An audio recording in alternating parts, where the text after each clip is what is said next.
पिछले शबरी, भाग में सत्य और भक्ति का मार्ग आपने हमेशा सुना जीत लाता है। कि विश्वास श्री रख राम और तू पाप से जटायु मुक्ति का पाएगी। अंतिम संस्कार कर देते हैं। उसके बाद श्री राम सबरी के आश्रम में पहुंचते हैं। सबरी श्री राम से, हे प्रभु, मैं किस प्रकार आपकी स्तुति करूं? तब श्री राम सबरी से कहते हैं, भिलनी तू सच्ची भक्तिन है, भक्तों में नहीं झमेला है। क्या खान पान की बात यहाँ, यह भक्ति मार्ग अलबेला है। हाँ, ब्रह्म ज्ञान भी अच्छा है, लेकिन खाने की धारा है। मैं अपने मन की कहता हूं, मुझको तो प्रेम ही प्यारा है।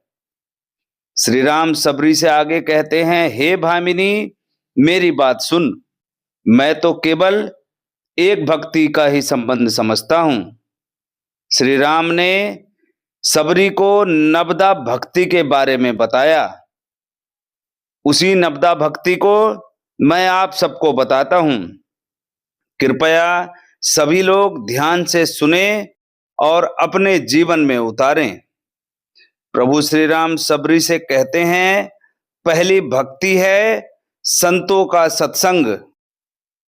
दूसरी भक्ति है मेरी कथा प्रसंग को प्रेम से सुनना और कहना। तीसरी भक्ति है अभिमान रहित होकर गुरु के चरण कमलों की सेवा करना। प्रभु राम कहते हैं कि हे भिल्ली, चौथी भक्ति है कपट छोड़कर मेरे गुण समूह का गान करना। पांचवी भक्ति है मेरे मंत्र का जाप और मुझ में दृढ़ विश्वास। प्रभु राम कहते हैं, छठी भक्ति है इंद्रिय का निग्रह अर्थात स्वच्छ चरित्र। सातवीं भक्ति है जगत भर को समभाव से राममय देखना।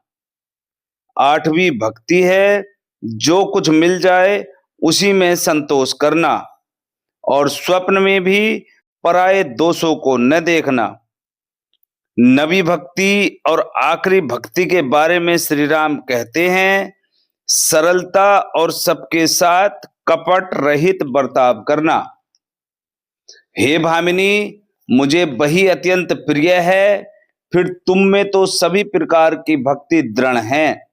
अतएव जो गति योगियों की भी दुर्लभ है, वही आज तेरे लिए सुलभ हो गई।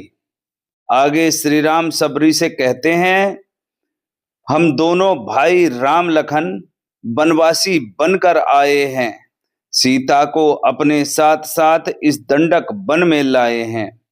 दुर्दिन ने ऐसा कर डाला, उस ओर पिता का मरण हुआ, इस ओर स्वर्ण के कारण कुटिया से सीता हरण हुआ। हे भामिनी, अब यदि तू गजगामिनी जानकी की कुछ खबर जानती हो तो बता।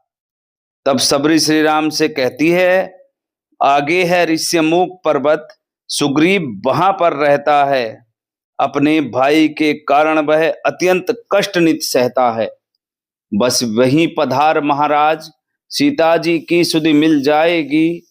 जो कली यहां मुरझाई है वह उसी जगह खिल जाएगी। सबरी श्री राम से, आप पंपा नामक सरोवर को जाइए, वहीं आपकी सुग्रीव से मित्रता होगी।